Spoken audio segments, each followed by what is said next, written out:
Dear students, നമ്മൾ ഇന്ന് അടുത്ത ചാപ്റ്ററിലേക്ക് കിടക്കുകയാണ്. 9th chapter mechanical properties of solids. നമുക്കറിയാം, ചെറിയ ക്ലാസ് തൊട്ടേ നമ്മൾ സ്റ്റേറ്റ്സ് ഓഫ് മാറ്റർ പഠിച്ചതാണ്. ചെറിയ ക്ലാസ്സുകളിൽ ഇതിന്റെ പേര് തന്നെ അങ്ങനെയായിരുന്നു, സ്റ്റേറ്റ്സ് ഓഫ് മാറ്റർ. പ്രപഞ്ചത്തിലെ വസ്തുക്കൾ ഏതൊക്കെ തരത്തിലാണ് നിലനിൽക്കുന്നത് എന്ന് നമ്മൾ പഠിച്ചിട്ടുണ്ട് അല്ലെ? നിങ്ങൾ പഠിച്ചത് എന്തൊക്കെയാണ്? Solids, liquids and gases. ഇവിടെ മൂന്നായിട്ട് നിങ്ങൾ തരംതിരിച്ചത് സോളിഡ്സ്, അതിന്റെ സ്റ്റേറ്റ് നോക്കിയിട്ടാണ്, അതിന്റെ അവസ്ഥ എങ്ങനെ ഇരിക്കുന്നു എന്ന് നോക്കിയിട്ടാണ് അല്ലെ? നമ്മൾ ശരിക്കും ഫിസിക്സിലെ സ്റ്റേറ്റ്സ് ഓഫ് മാറ്റർ തരംതിരിക്കപ്പെട്ടിരിക്കുന്നത് സോളിഡ്സ് ആൻഡ് ഫ്ലൂയിഡ്സ് ആയിട്ടാണ്. ഫ്ലൂയിഡ്സ് എന്ന ഒരു കാറ്റഗറിയിലാണ് ഈ രണ്ടും പെടുന്നത്, ലിക്വിഡ്സും ഗ്യാസസും. ഫ്ലൂയിഡ്സ് എന്ന വാക്കിന്റെ അർത്ഥം ദോസ് വിച്ച് ക്യാൻ ഫ്ലോ എന്നാണ്. ഒഴുകാൻ കഴിയുന്ന വസ്തുക്കളെയാണ് ഫ്ലൂയിഡ്സ് എന്ന് വിളിക്കുന്നത്. അപ്പൊ those which can flow are called fluids. ഒഴുകാൻ കഴിയുക, ഒരു സ്ഥലത്ത് നിന്ന് വേറെ സ്ഥലത്തേക്ക് തനിയെ നീങ്ങാൻ കഴിയുക, അതിനെയാണ് എന്ത് പറയുന്നത്? ഫ്ലൂയിഡ്സ്. അതിൽ ഉൾപ്പെടുന്നതാണ് ലിക്വിഡ്സും ഗ്യാസസും. ഈ ലിക്വിഡ്സും ഗ്യാസസും തമ്മിലുള്ള വ്യത്യാസം എന്താണ്? മെയിൻ ആയിട്ട് ലിക്വിഡ്സിന്റെയും ഗ്യാസസിന്റെയും കുറച്ച് ഡിഫറൻസസ് നമ്മൾ എഴുതി കഴിഞ്ഞാൽ ലിക്വിഡ്സിന്റെയും ഗ്യാസസിന്റെയും ഡിഫറൻസ് എന്താണ്? രണ്ടിനും അത് ഒരു സർഫസിൽ വെച്ച് കഴിഞ്ഞാൽ ആ പ്ലേസിൽ നിന്ന് മറ്റൊരു പ്ലേസിലേക്ക് നീങ്ങാൻ പറ്റും അല്ലെ? പിന്നെ എന്താണുള്ളത്? ലിക്വിഡ്സിന് പ്രത്യേകിച്ചുള്ള ഒരു പ്രോപ്പർട്ടിയാണ്, അതിനൊരു സർഫസ് ഉണ്ട്, ഒരു ഉപരിതലമുണ്ട്. പക്ഷെ ഗ്യാസസിന് എന്താണ്? നോ സർഫസ്, ഒരു ഉപരിതലം ഇല്ല. ഈ രണ്ടും അതെടുക്കുന്ന പാത്രത്തിന്റെ സ്ട്രക്ചർ, അതിന്റെ ഷേപ്പ് സ്വീകരിക്കുന്നു. പക്ഷെ ലിക്വിഡ്സിന് അതിന് മുകളിലായിട്ട് ഒരു ഉപരിതലം ഉണ്ട്, ഗ്യാസിന് അങ്ങനെ ഒരു ഉപരിതലം ഇല്ല.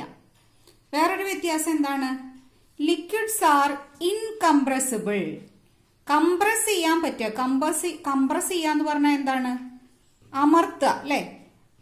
Liquids are incompressible, whereas gases are compressible. Gas ഒരു സിലിണ്ടറിൽ എടുത്ത് അതിന്റെ ഒരറ്റത്ത് ഒരു പിസ്റ്റൺ അമർത്തി കഴിഞ്ഞാൽ ആ ഗ്യാസിന്റെ വോളിയം നമുക്ക് കുറയ്ക്കാനായിട്ട് പറ്റും. അങ്ങനെയുള്ളതിനെയാണ് എന്ത് പറയുന്നത്? കംപ്രസിബിൾ. ഇപ്പൊ ഗ്യാസ് കംപ്രസിബിൾ ആണ്, പക്ഷെ ലിക്വിഡ്സ് കംപ്രസിബിൾ ആണോ? നമ്മളൊരു പാത്രത്തിനകത്ത് വാട്ടറോ ഏതെങ്കിലും ഒരു ലിക്വിഡ് എടുത്തു കഴിഞ്ഞിട്ട് അതിന്റെ മുകളിൽ ഒരു പിസ്റ്റൺ വെച്ച് അമർത്തി കഴിഞ്ഞാൽ അമർത്താൻ സാധിക്കുമോ? ഇല്ല. അതിൽ ഏതെങ്കിലും ഒരു ലീക്കോ അല്ലെങ്കിൽ എന്തെങ്കിലും ഒരു ചെറിയ ഭാഗത്തുണ്ടെങ്കിൽ അതിൽ കൂടെ രക്ഷപ്പെടുകയാണ് ചെയ്യുക, അല്ലാതെ വോളിയം അതിന്റെ കംപ്രസ് ചെയ്യാൻ നമുക്ക് സാധിക്കില്ല. അപ്പൊ ഇത്തരത്തിലാണ് ഫ്ലൂയിഡ്സ് എന്ന് വിളിക്കുന്നത്. പക്ഷെ നമ്മുടെ ഈ ചാപ്റ്ററിലെ മെയിൻ ക്യാരക്ടർ ആരാണ്? സോളിഡ്സ് ആണ്. സോളിഡ്സിനെ കുറിച്ചാണ് നമുക്ക് ഇവിടെ പഠിക്കാനുള്ളത്. അപ്പൊ നമുക്ക് എന്താണ് സോളിഡ്സ് എന്ന് നോക്കാം. സോളിഡ്സിന്റെ ഏറ്റവും ഇമ്പോർട്ടന്റ് ആയിട്ടുള്ള ഒരു പ്രോപ്പർട്ടി ആയിട്ട് നിങ്ങൾ ചെറിയ ക്ലാസ് തൊട്ടേ പഠിക്കുന്നതാണ്, it has A definite shape and size. അതിന് കൃത്യമായ ഒരു ഷേപ്പ്, ഒരു ആകൃതിയുണ്ട്, ഒരു വലുപ്പമുണ്ട്, ഷേപ്പും ഉണ്ട്, സൈസും ഉണ്ട്. അതാണ് നിങ്ങൾ ചെറിയ ക്ലാസ്സിൽ സോളിഡ്സിന് പഠിച്ച ഏറ്റവും ഇമ്പോർട്ടന്റ് ആയിട്ടുള്ള പ്രോപ്പർട്ടി. ഇത് കൂടാതെ മറ്റൊരു പ്രോപ്പർട്ടി കൂടി സോളിഡ്സിനുണ്ട്, that is called elasticity. Solids show elasticity. Elasticity എന്ന് പറയുന്ന ഒരു പ്രോപ്പർട്ടിയും സോളിഡ്സ് കാണിക്കുന്നതാണ്. എന്താണ് ഇലാസ്റ്റിസിറ്റി? അതിന്റെ വിവിധ തരത്തിലുള്ള ഇലാസ്റ്റിസിറ്റികൾ എന്തൊക്കെയാണ് എന്നുള്ളതാണ് ഈ ചാപ്റ്ററിൽ മെയിൻ ആയിട്ട് വരുന്നത്. അപ്പൊ ഇതിലത്തെ ഏറ്റവും സോളിഡ്സിനെ കുറിച്ച് പറയുമ്പോൾ നിങ്ങൾ അറിയേണ്ട സൈസും ഷേപ്പിനെ കുറിച്ച് അല്ലാതെ പുതിയൊരു ക്വാണ്ടിറ്റി നിങ്ങൾ പഠിക്കുന്നതാണ് ഇലാസ്റ്റിസിറ്റി. അപ്പൊ അതിനെ കുറിച്ചുള്ള ഫുൾ ഡിസ്കഷൻ ആണ് ഈ ചാപ്റ്ററിൽ ഉള്ളത്. അപ്പൊ അറിയേണ്ട ഏറ്റവും ആദ്യത്തെ ആൾ ആരാണ്? ഇലാസ്റ്റിസിറ്റി എന്താണ് എന്നാണ് നമുക്ക് അറിയേണ്ടത്. ഇലാസ്റ്റിസിറ്റി എന്ന് വെച്ചാൽ അതൊരു പ്രോപ്പർട്ടിയാണ്. സോളിഡ്സ് അത് കാണിക്കുന്ന ഒരു പ്രത്യേക സ്വഭാവമാണ് ഇലാസ്റ്റിസിറ്റി. അത് എന്തിനു വേണ്ടി? ആ ഒരു സ്വഭാവം മൂലം എന്താണ് നമുക്ക് കാണാൻ കഴിയുക? ഒരു വസ്തുവിന്മേൽ ഒരു ഫോഴ്സ് കൊടുത്തു എന്ന് വിചാരിക്കും. ഇപ്പൊ ഒരു റബ്ബർ ബാൻഡോ അല്ലെങ്കിൽ ഒരു വയറോ നമ്മളിങ്ങനെ വലിച്ചു കഴിയുമ്പോൾ എന്ത് ചെയ്യും?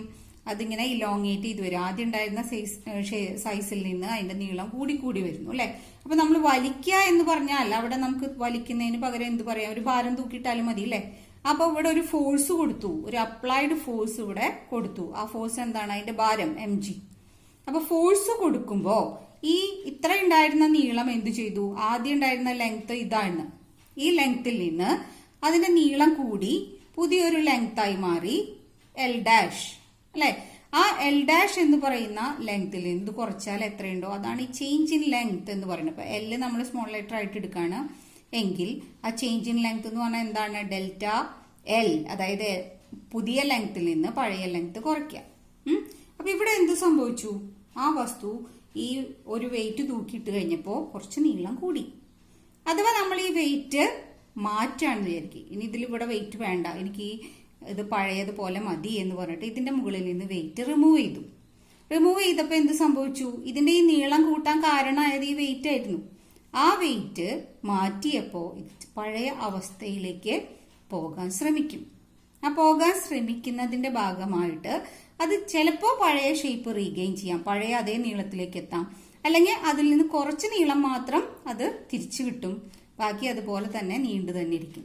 അപ്പൊ ഇങ്ങനെ അത് പഴയ സൈസിലേക്കും ഷേപ്പിലേക്കും പോകാൻ ശ്രമിക്കുന്ന അതിനുള്ളിലുള്ള ഒരു ഇന്റേണൽ പ്രോപ്പർട്ടി കാരണമാണ് ഇങ്ങനെ ശ്രമിക്കുന്നത്. ആ പ്രോപ്പർട്ടീനെയാണ് നമ്മൾ ഇലാസ്റ്റിസിറ്റി എന്ന് വിളിക്കുന്നത്. ഇപ്പൊ ബൈ ഡെഫിനിഷൻ നമുക്ക് ഇതിനൊരു ഡെഫിനിഷൻ വേണം അല്ലെ? ആ ഡെഫിനിഷൻ ഇതാണ്: property of a body by virtue of which it regains its original shape and size when the deforming force is removed. അപ്പൊ ഇതിനെയാണ് നമ്മൾ ഇലാസ്റ്റിസിറ്റി എന്ന് പറയുന്നത്. അപ്പൊ elasticity is the property of A body. അത് മൂലം എന്താണ് സംഭവിക്കുന്നത്? ബൈ വിർച്യൂ ഓഫ് വിച്ച് എന്ന് പറഞ്ഞു കഴിഞ്ഞാൽ ആ പ്രോപ്പർട്ടി മൂലം it regains its original shape and size. അത് അതിന്റെ പഴയ ഷേപ്പും സൈസും റീഗെയിൻ ചെയ്യുന്നു. എപ്പോൾ? when the deforming force is removed. ഇതിന്റെ ഫോം മാറ്റാൻ കാരണമായ അല്ലെങ്കിൽ സൈസോ ഷേപ്പോ മാറ്റാൻ കാരണമായ ആ ഫോഴ്സിനെ മാറ്റിക്കഴിയുമ്പോൾ പഴയ ഷേപ്പും സൈസും തിരിച്ചെടുക്കാൻ റീഗെയിൻ ചെയ്യാൻ ശ്രമിക്കുന്ന ആ പ്രോപ്പർട്ടീനെ വിളിക്കുന്ന പേരാണ് ഇലാസ്റ്റിസിറ്റി. ഇപ്പൊ ഡെഫിനിഷൻ നിങ്ങൾക്ക് മനസ്സിലായത് വയ്ക്കുന്നു. ഈ ഡെഫിനിഷനും നിങ്ങൾ പഠിക്കേണ്ടതാണ്. അപ്പോൾ ഇങ്ങനെയുള്ള ഇലാസ്റ്റിസിറ്റി കാണിക്കുന്ന സബ്സ്റ്റൻസിന് നമ്മൾ എന്ത് പറയും? Substances which shows this property are called elastic substances. അപ്പൊ ഏതൊക്കെ സബ്സ്റ്റൻസ് ആണോ ഇലാസ്റ്റിക് പ്രോപ്പർട്ടി ഇലാസ്റ്റിസിറ്റി കാണിക്കുന്നത് അവയെ നമ്മൾ ഇലാസ്റ്റിക് സബ്സ്റ്റൻസസ് എന്ന് പറയുന്നു. അതിന് എക്സാമ്പിൾ ആണ് സ്റ്റീൽ, റബ്ബർ എക്സെട്ര. രണ്ടെണ്ണം മിനിമം നമ്മൾ എക്സാമ്പിൾ പറയുമ്പോൾ പറഞ്ഞിരിക്കണം. ഇപ്പൊ സ്റ്റീലും റബ്ബറും ഒക്കെ നിങ്ങൾക്ക് അതിശയം തോന്നും. റബ്ബർ നമുക്ക് അറിയാം വലിച്ചു നീട്ടുമ്പോൾ നീളുന്നു അല്ലെ? സ്റ്റീൽ എങ്ങനെയാണ് ഇലാസ്റ്റിക് ആവുന്നത്?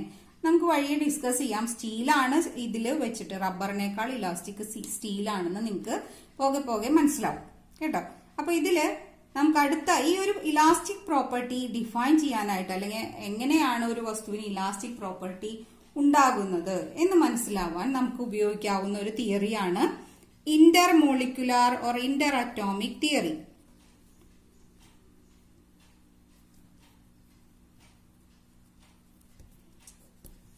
ഈ ഇന്റർ മോളിക്കുലാർ തിയറിയില് നമ്മളൊരു മോളിക്കുലാർ ഒരു സോളിഡിന്റെ ഒരു കഷ്ണം മാത്രം എടുത്തു. അതിൽ ഓരോ മോളിക്യൂളും നമുക്ക് ഇങ്ങനെ ഇത്ര അകലത്തിൽ ഇരിക്കുന്ന ഒരു കഷ്ണം മാത്രമാണ്. ഇതിനപ്പുറത്തേക്കും എല്ലാ മോളിക്യൂൾസ് ഉണ്ട്. വളരെ ചെറിയ ഒരു ഭാഗം നമ്മൾ കൺസിഡർ ചെയ്താൽ ഇതില് ഓരോ മോളിക്യൂൾസും പരസ്പരം എന്തുണ്ട്? ബോണ്ട് ഉണ്ട്. ഒന്നുകിൽ അയോണിക് ബോണ്ട്, അല്ലെങ്കിൽ നിങ്ങൾ പഠിച്ചിട്ടുണ്ട് അല്ലെ പലതരം ബോണ്ടുകൾ. അപ്പൊ ഏതെങ്കിലും ഒരു തരം ബോണ്ട് വഴി ഈ എല്ലാ മോളിക്യൂൾസും പരസ്പരം അട്രാക്ട് ചെയ്ത് നിൽക്കുകയാണ് ഇപ്പോൾ.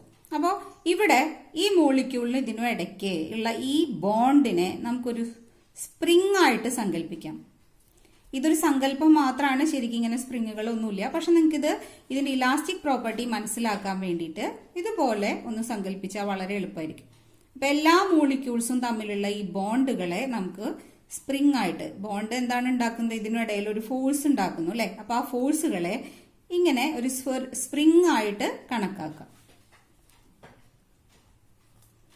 ഈ സ്പ്രിങ്ങുകളെല്ലാം തന്നെ ഇതുപോലെ ഇപ്പുറത്തേക്കും ഉണ്ടാവും അല്ലെ? അങ്ങനെ എല്ലാ ഭാഗത്തേക്കും ഉണ്ടാവും. അത് എല്ലാം നമുക്ക് ഇപ്പൊ തൽക്കാലം വരയ്ക്കേണ്ട. അപ്പൊ അങ്ങനെ ഒരു സ്പ്രിങ്ങുകള് വഴി, അതായത് ഇതിനിടയിലുള്ള ഈ ഫോഴ്സ് ഒരു സ്പ്രിങ് പോലെയാണെന്ന് വിചാരിച്ചാൽ നമ്മൾ ഈ ഒരു ഭാഗത്തെ ഈ ഒരു മോളിക്യൂളിനെ ഇവിടെ നിന്ന് ഇങ്ങോട്ട് വലിച്ചു ഇങ്ങോട്ട് നീക്കി എന്ന് വിചാരിക്കും. ഇങ്ങോട്ട് നീക്കി എന്ത് ചെയ്യും? ഓട്ടോമാറ്റിക്കലി ഇതുമായി ബന്ധപ്പെട്ട എല്ലാ ഫോഴ്സുകളും, അതായത് എല്ലാ സ്പ്രിങ്ങുകളും ഇങ്ങനെ വലിഞ്ഞു വരും അല്ലെ? അങ്ങനെ വലിഞ്ഞു വന്നു. അപ്പൊ ഫോഴ്സ് നമ്മൾ കൊടുത്തോണ്ടാണ് ഈ ഇത് വലിഞ്ഞു വന്നത്. ആ ഫോഴ്സ് റിമൂവ് ചെയ്താൽ എന്ത് സംഭവിക്കും? ഇത് സ്പ്രിങ് പോലെ ആക്ട് ചെയ്യുന്ന ഒരു വസ്തു ആണെങ്കിൽ, അല്ലെങ്കിൽ ആ ഫോഴ്സുകളെല്ലാം സ്പ്രിങ് പോലെയാണ് ആക്ട് ചെയ്യുന്നതെങ്കിൽ അത് അതിനെ പഴയ പോലെ തിരിച്ചു കൊണ്ടുപോകാൻ ശ്രമിക്കില്ലേ? അങ്ങനെ തിരിച്ചു കൊണ്ടുപോകാൻ ശ്രമിക്കും അല്ലെ. അപ്പൊ കുറച്ചു നേരം ഇതിങ്ങനെ വൈബ്രേറ്റ് ചെയ്തിട്ട് അത് പഴയ അവസ്ഥയിലേക്ക് എത്തും. അങ്ങനെ എത്തിക്കുന്നത് ഇതിനിടയിലുള്ള ഈ സ്പ്രിങ്ങുകളാണ്. ഈ സ്പ്രിങ്ങിനെ നമ്മൾ എന്തായിട്ട് എടുത്തിട്ടുള്ളത്? ഇന്റർ അറ്റോമിക് ഫോഴ്സസ് ആണ് സ്പ്രിങ് ആയിട്ട് കണക്കാക്കിയിരിക്കുന്നത്. അപ്പൊ ഈ ഫോഴ്സുകൾ അതിനു വേണ്ടി ശ്രമിക്കുന്നു. എന്തിനു വേണ്ടി? പഴയ അതേ പൊസിഷനിലേക്ക് ഈ മോളിക്യൂളിനെ എത്തിക്കാൻ വേണ്ടിയിട്ട്. എപ്പോ? ഡിഫോമിംഗ് ഫോഴ്സ് മാറുമ്പോൾ. അപ്പൊ ഇതുപോലെയാണ് ഇലാസ്റ്റിക് പ്രോപ്പർട്ടി ഉണ്ടായത് എന്ന് നമുക്ക് ഡിസ്കസ് ചെയ്യാം. ഒന്ന് മനസ്സിലാക്കാൻ വേണ്ടിയിട്ടാണ് ഈ ഒരു സ്ട്രക്ചർ എടുത്തത്. ഇന്റർ മോളിക്കുലാർ തിയറി പ്രകാരം ഈ മോളിക്കുലാർ ഫോഴ്സസ് എല്ലാം തന്നെ ഇലക്ട്രിക് നേച്ചറിലാണ്. അപ്പൊ ഇതിനിടയ്ക്കുള്ള എല്ലാ ഫോഴ്സസും ഏത് നേച്ചറാണ്? Forces are electric in nature. ആ ഒരു വാക്ക് നിങ്ങൾ പ്രത്യേകിച്ച് ഓർമ്മിച്ചു വെക്കണം. Electric in nature. അപ്പൊ what is the nature of intermolecular force എന്ന് ചോദിച്ചാൽ ഇലക്ട്രിക് നേച്ചർ ആണ്. പക്ഷേ ഇലക്ട്രിക് നേച്ചർ ആണെങ്കിൽ നമ്മളിവിടെ കൂളംസ് ലോ ഒബേ ചെയ്യാം അല്ലെ. പക്ഷെ ഇവിടെ കൂളംസ് ലോ അല്ല ഒബേ ചെയ്യുന്നത്. ഇവിടെ ഈ ഇലക്ട്രിക് ഫോഴ്സുകൾ ഉണ്ടാക്കുന്ന അട്രാക്ഷൻ ആയാലും റിപ്പൽഷൻ ആയാലും അതെല്ലാം ഇവയ്ക്കിടയിലെ ഈ ബോണ്ടുകളാണ് തീരുമാനിക്കുന്നത്. ആ ബോണ്ടുകളുടെ മെഷർ അനുസരിച്ചിട്ടാണ്, ആ ബോണ്ടുകളുടെ സ്ട്രെങ്ത് അനുസരിച്ചിട്ടാണ് ആ ഫോഴ്സുകൾ ഏത് തരത്തിലാണ്, അട്രാക്റ്റീവ് ആയാലും റിപ്പൽസീവ് ആയാലും, depends on the type of bonds between the molecules. Ionic bond ആവാം, കോവാലന്റ് ബോണ്ട് ആവാം. ഓക്കെ, ഇത് ജസ്റ്റ് ഒരു ഡിസ്കഷന് വേണ്ടി പറഞ്ഞതാണ്. ഇനി നമുക്കിവിടെ അടുത്ത ഇലാസ്റ്റിസിറ്റി എന്ന് പറഞ്ഞു അല്ലെ. ഇലാസ്റ്റിക് പ്രോപ്പർട്ടി കാണിക്കുന്ന വസ്തുക്കൾ എന്ത് ചെയ്യും? അതിന്റെ പഴയ ഷേപ്പ് റീഗെയിൻ ചെയ്യാൻ ശ്രമിക്കും. പക്ഷെ അങ്ങനെ കാണിക്കാത്ത വസ്തുക്കളെ നമ്മൾ വേറൊരു പേരിട്ടിട്ടാണ് വിളിക്കുന്നത്. They are called plastic substances. അപ്പൊ അതിന്റെ പ്രോപ്പർട്ടിയെ നമുക്ക് എന്ത് വിളിക്കാം? പ്ലാസ്റ്റിസിറ്റി. പ്ലാസ്റ്റിക് ഇപ്പൊ എല്ലാവർക്കും അറിയാലോ എന്താണ് പ്ലാസ്റ്റിക് എന്ന്. ഒരു പ്ലാസ്റ്റിക് ബാഗ് ഒന്ന് വലിച്ചു നീട്ടിക്കഴിഞ്ഞാൽ എന്ത് സംഭവിക്കും? അത് നീണ്ട പോലെ അങ്ങനെ തന്നെ ഇരിക്കും. പഴയ ഷേപ്പിലേക്ക് തിരിച്ചു പോകും? പിന്നെ ഇല്ല. അപ്പൊ പഴയ ഷേപ്പിലേക്ക് തിരിച്ചു പോകാൻ കഴിയാത്ത അത്തരം വസ്തുക്കളെ നമ്മൾ പ്ലാസ്റ്റിക് സബ്സ്റ്റൻസസ് എന്ന് വിളിക്കും. അതിന്റെ പ്രോപ്പർട്ടിയെ പ്ലാസ്റ്റിസിറ്റി എന്നും വിളിക്കും. അപ്പൊ what is the definition? Some substances have no tendency to regain its previous shape on the removal of deforming force. അതിൽ പ്രവർത്തിച്ചിരുന്ന അല്ലെങ്കിൽ അതിൽ അപ്ലൈ ചെയ്തിരുന്ന ഡിഫോമിംഗ് ഫോഴ്സ് മാറ്റിയാൽ പോലും അത് പഴയ ഷേപ്പോ അല്ലെങ്കിൽ സൈസോ റീഗെയിൻ ചെയ്യാനുള്ള ഒരു ടെൻഡൻസിയും കാണിക്കുന്നില്ലെങ്കിൽ, അവ പെർമനന്റ് സെറ്റ് ആയിത്തീരുന്നെങ്കിൽ, അതായത് ഇപ്പൊ നമ്മൾ സിമെന്റ് ഒക്കെ കലക്കി വെച്ച് കഴിഞ്ഞാൽ കുറച്ച് കഴിയുമ്പോൾ ഉറച്ചു പോകുന്നു അല്ലെ. അത് പഴയത്തിലേക്ക് ഒരിക്കലും തിരിച്ച് കൊണ്ടുപോകാൻ പറ്റില്ല. അപ്പൊ അങ്ങനെ വരുമ്പോ അത് പെർമനന്റ് ആയിട്ട് സെറ്റ് ആയിത്തീരുന്നു. പിന്നെ പഴയ ഷേപ്പോ സൈസോ റീഗെയിൻ ചെയ്യാനുള്ള ടെൻഡൻസി കാണിക്കുന്നില്ലെങ്കിൽ അവയെ നമ്മൾ വിളിക്കുന്ന പേരാണ് പ്ലാസ്റ്റിക് സബ്സ്റ്റൻസസ്. അത് ആ പ്രോപ്പർട്ടീനെ നമ്മൾ വിളിക്കുന്ന പേരാണ് പ്ലാസ്റ്റിസിറ്റി. അപ്പൊ എക്സാമ്പിൾ ആണ് നമുക്ക് എന്ത് പറയാം? കോൺക്രീറ്റ്, അതുപോലെ മഡ്, ചെളി. ഇനി നമ്മൾ ഈ ഇലാസ്റ്റിസിറ്റി എന്ന പ്രധാനപ്പെട്ട പ്രോപ്പർട്ടിയെ ഒന്ന് ഡിസ്കസ് ചെയ്യാൻ പോവാണ് കുറച്ചും കൂടി ഡീറ്റെയിൽഡ് ആയിട്ട്. അപ്പോൾ അതിന് നമുക്ക് അറിയേണ്ടത് ഇലാസ്റ്റിസിറ്റി എന്തിനൊക്കെയാണ് ഡിപ്പെൻഡ് ചെയ്യുന്നത്? Elasticity depends on to factors. One is called stress and another is called strain. ഈ രണ്ട് വാക്കുകളും ഡയമെൻഷൻ അനാലിസിസിൽ ഡയമെൻഷൻ കണ്ടുപിടിക്കുന്ന സമയത്ത് നമ്മൾ ഇതിന്റെ ഫോർമുല ജസ്റ്റ് ഒന്ന് പഠിച്ചിട്ടുണ്ടായിരുന്നു അല്ലെ. ഇവിടെ നമ്മൾ അതിനെ ഡീറ്റെയിൽഡ് ആയിട്ട് പഠിക്കാൻ പോവാണ്.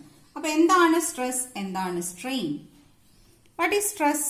ഇതിൽ ഏറ്റവും പ്രധാനപ്പെട്ട ഒരാളാണ് സ്ട്രെസ്. ഇലാസ്റ്റിസിറ്റി കണ്ടുപിടിക്കാൻ വേണ്ടി അറിയേണ്ട ഏറ്റവും ആദ്യത്തെ ആളാണ്. ദ റീസ്റ്റോറിംഗ് ഫോഴ്സ് എന്ന് നമ്മൾ വിളിച്ചില്ലേ. റീസ്റ്റോറിംഗ് ഫോഴ്സ് അതായത് ഡിഫോമിംഗ് ഫോഴ്സിൽ നിന്ന് തിരിച്ചു കൊണ്ടുവരാൻ ഉപയോഗിക്കുന്ന ഫോഴ്സ് ആണ് റീസ്റ്റോർ. റീസ്റ്റോർ ചെയ്യാന്ന് പറഞ്ഞാൽ പഴയതിലേക്ക് എത്തിക്കുക അല്ലെ. അപ്പൊ പഴയ സ്റ്റേറ്റിലേക്ക് എത്തിക്കാൻ പ്രവർത്തിക്കുന്ന ആ ഫോഴ്സിന്റെ പേരാണ് റീസ്റ്റോറിംഗ് ഫോഴ്സ്. ആ restoring force per unit area, അതിനെയാണ് സ്ട്രെസ് എന്ന് പറയുന്നത്. അപ്പൊ സ്ട്രെസ്സിനെ എങ്ങനെ ഡിഫൈൻ ചെയ്യാം? The restoring force per unit area is known as stress. അപ്പൊ ഇതിന്റെ ഫോർമുലയോ ഈ ഒരു ഡെഫിനിഷൻ നിങ്ങൾക്ക് അറിയാം എന്താണ്? Restoring force per unit area. അപ്പൊ ഫോഴ്സ് പെർ ഏരിയ എന്ന് എങ്ങനെ എഴുതുക? F by A. F is force and A is area. അപ്പൊ അങ്ങനെയാണെങ്കിൽ ഈ ഇതിന്റെ ഫോർമുല നമുക്ക് കിട്ടി. Stress is force by area. അപ്പൊ ഇതിൽ നിന്ന് എന്തൊക്കെ കാര്യങ്ങൾ നമുക്ക് കണ്ടുപിടിക്കാം? നിങ്ങൾക്ക് അറിയാവുന്ന മുമ്പ് അറിയാവുന്ന കാര്യങ്ങൾ തന്നെ, എങ്കിലും എന്തൊക്കെ കണ്ടുപിടിക്കാം? ഇതിന്റെ SI unit. What is SI unit? സ്ട്രെസ്സിന്റെ SI യൂണിറ്റ് എന്താണ്? ഫോഴ്സിന്റെ യൂണിറ്റ് നമുക്കറിയാം ന്യൂട്ടൺ ആണ്. ഏരിയയുടെ യൂണിറ്റ് മീറ്റർ സ്ക്വയർ. അപ്പൊ ന്യൂട്ടൺ പെർ മീറ്റർ സ്ക്വയർ എന്ന് എഴുതാം, അല്ലെങ്കിൽ ഇതിനെ ന്യൂട്ടൺ മീറ്റർ റേസ് ടു -2 എന്ന് എഴുതാം അല്ലെ. ഈ ന്യൂട്ടൺ മീറ്റർ റേസ് ടു -2നെ വിളിക്കുന്ന വേറൊരു പേരാണ് പാസ്കൽ, PA എന്നാണ് അതിന്റെ ഷോർട്ട് ഫോം ആയിട്ട് എഴുതാം. ഇനി what is dimensional formula? Dimensional formula of stress എന്താണ്? ഡയമെൻഷൻ ഫോർമുല ഫോഴ്സിന് mL/T⁻², ഏരിയയ്ക്ക് L². അപ്പോൾ ഡിവൈഡ് ചെയ്യുമ്പോൾ കിട്ടുന്നത് എന്താണ്? mL/−1 T⁻². നിങ്ങളിത് ചെയ്ത് നോക്കുക. ഇതൊക്കെ നമ്മൾ ഒരുപാട് പ്രാവശ്യം ചെയ്ത് നോക്കിയിട്ടുള്ളതാണ്. അപ്പോൾ സ്ട്രെസ്സിന് SI unit newton per metre square അല്ലെങ്കിൽ പാസ്കൽ, അതിന്റെ ഡയമെൻഷൻ ഫോർമുല mL/T⁻². അപ്പൊ ഇതിൽ ഒരാളെ നമ്മൾ പരിചയപ്പെട്ടു അല്ലെ. അടുത്ത ആളാണ് എന്ത്? സ്ട്രെയിൻ. സ്ട്രെയിൻ എന്ന് പറയുന്നത്, strain is the fractional change in dimension. എന്താ ഫ്രാക്ഷണൽ ചേഞ്ച് എന്ന് പറഞ്ഞു കഴിഞ്ഞാൽ ആദ്യം ഉണ്ടായിരുന്ന അതിന്റെ അളവ്. ഇവിടെ ഡയമെൻഷൻ എന്ന് പറയുന്നത് ഡയമെൻഷൻ അനാലിസിസിലെ കാര്യങ്ങളല്ല, പക്ഷെ അതുമായി ബന്ധം തന്നെയുണ്ട്. കാരണം ഇവിടെ സ്ട്രെയിൻ എന്ന് ഉദ്ദേശിക്കുന്നത് ഏത് വസ്തുവിന്മേലാണ് ഫോഴ്സ് കൊടുക്കുന്നത് ആ വസ്തുവിന് എന്ത് തരം മാറ്റമാണ് സംഭവിച്ചത്. ഇപ്പൊ നീളം കൂടുകയാണെങ്കിൽ അതിന്റെ ഡയമെൻഷൻ എന്ന് പറയുന്നത് നീളാണ്. വോളിയം മാറുകയാണെങ്കിൽ അതിന്റെ ഡയമെൻഷൻ വോളിയാണ് അല്ലെ. അപ്പൊ അങ്ങനെ എന്തിലാണ് ഏത് ഡയമെൻഷൻ ഉദ്ദേശിച്ചത്? ലെങ്ത്, വോളിയം, അങ്ങനെ ഏരിയ, അങ്ങനെയുള്ള കാര്യങ്ങളാണ് ഇവിടെ ഡയമെൻഷൻ എന്ന് ഉദ്ദേശിച്ചത്. അപ്പൊ ഡയമെൻഷനിൽ വരുന്ന ഫ്രാക്ഷണൽ ചേഞ്ചിനെയാണ് സ്ട്രെയിൻ എന്ന് പറയുന്നത്. അപ്പൊ നമുക്ക് ഇതിന്റെ ഡെഫിനിഷൻ ഇങ്ങനെ കിട്ടിയ സ്ഥിതിക്ക് ഇതിന്റെ ഇക്വേഷൻ എന്തായിട്ട് എഴുതാം? Strain is equal to change in dimension by original dimension. Change in dimension by original dimension. ഈ ഡയമെൻഷൻ ലെങ്ത് ആവുകയാണെങ്കിൽ ഇവിടെ change in length by original length വരും. ഇത് ഏരിയ ആവുകയാണെങ്കിൽ change in area by original area എന്ന് വരും. Volume ആവുകയാണെങ്കിൽ change in volume by original volume. അപ്പൊ എന്തായാലും മുകളിലും താഴെ എപ്പോഴും ഒരേ ക്വാണ്ടിറ്റീസ് ആണ് വരിക. അതുകൊണ്ട് തന്നെ നമുക്ക് ഇതിന്റെ SI യൂണിറ്റ് എന്തായിരിക്കും എന്ന് നോക്കാം. എന്തായിരിക്കും? ഒരേ തരം ക്വാണ്ടിറ്റി ഡിവൈഡ് ചെയ്യുമ്പോൾ ഇതിന് SI യൂണിറ്റ് ഉണ്ടാവോ? നോ SI യൂണിറ്റ് അല്ലെ. ഇതിന് no SI unit, no unit എന്ന് തന്നെ പറയാം. No unit and no dimensional formula. അപ്പൊ ഇത് ഒരു സ്ട്രെയിൻ എന്ന ക്വാണ്ടിറ്റിക്കാണ് നമ്മൾ ഒരു യൂണിറ്റോ ഡയമെൻഷനോ ഇല്ലാത്തതിന് എക്സാമ്പിൾ ആയിട്ട് മുമ്പ് പഠിച്ചിട്ടുള്ളത്. അപ്പൊ ഇങ്ങനെ ഈ സ്ട്രെസ്സും സ്ട്രെയിനുമാണ് ഇലാസ്റ്റിസിറ്റിയെ ഡിപ്പെൻഡ് ചെയ്യുന്ന രണ്ട് കാര്യങ്ങൾ എന്ന് പറഞ്ഞു. ഇനി എങ്ങനെയാണ് ഇലാസ്റ്റിസിറ്റിനെ ഈ സ്ട്രെസ്സും സ്ട്രെയിനും ഡിപ്പെൻഡ് ചെയ്യുന്നത് എന്ന് നമുക്ക് കൃത്യമായി അറിയിച്ചത് ഹൂക്സ് എന്ന് പറയുന്ന സയന്റിസ്റ്റ് ആണ്. അതുകൊണ്ട് ഹൂക്കിന്റെ ലോ ആയതുകൊണ്ട് തന്നെ അതിന് നമ്മൾ പഠിക്കുന്നത് ഹൂക്സ് ലോ എന്നാണ്. ഈ ഒരു ചാപ്റ്ററിൽ ആകെ ഒരു നിയമമേ നിങ്ങൾക്ക് പഠിക്കാനുള്ളൂ. That is very important and very simple. അതിന്റെ പേരാണ് ഹൂക്സ് ലോ. ഹൂക്സ് ലോ പറയുന്നത് സ്ട്രെസ്സും സ്ട്രെയിനും എങ്ങനെ, ഒരു വസ്തുവിന്റെ സ്ട്രെസ്സും സ്ട്രെയിനും എങ്ങനെ റിലേറ്റ് ചെയ്യപ്പെട്ടിരിക്കുന്നു, എങ്ങനെ ബന്ധപ്പെട്ടിരിക്കുന്നു എന്നാണ്. ഇത്രയേ ഉള്ളൂ. Stress is directly proportional to strain. പറയാൻ വളരെ എളുപ്പമാണല്ലേ. പക്ഷെ ഒരു കണ്ടീഷനും കൂടി ഉണ്ട്. Within elastic limit. Within elastic limit. ഈ കണ്ടീഷൻ പറഞ്ഞുകൊണ്ടേ ഈ ഒരു ലോ പൂർത്തിയാവുള്ളൂ. അപ്പൊ ഇത് പറഞ്ഞാലേ ബാക്കി പറയാൻ പറ്റുള്ളൂ. Within elastic limit stress is directly proportional to strain. Stress is directly proportional to strain എന്ന് നമുക്ക് എങ്ങനെയാണ് ഒരു ഇക്വേഷനിലേക്ക് കൊണ്ടുവരിക? ആദ്യം നമുക്ക് ഇങ്ങനെ എഴുതാം അല്ലെ. സ്ട്രെസ് ഈസ് പ്രൊപ്പോർഷണൽ എന്നുള്ള ചിഹ്നം to strain. Stress is proportional to strain. ഇനി stress is proportional to strain എന്ന് പറഞ്ഞാൽ ഇവിടെ പ്രൊപ്പോർഷണാലിറ്റി മാറ്റാനായിട്ട് എന്താ ചെയ്യുക? ഒരു ഈക്വലും ഒരു കോൺസ്റ്റന്റും ഇട്ട് കൊടുത്താൽ മതി അല്ലെ. That is stress is equal to K into strain. That is stress by strain is a constant.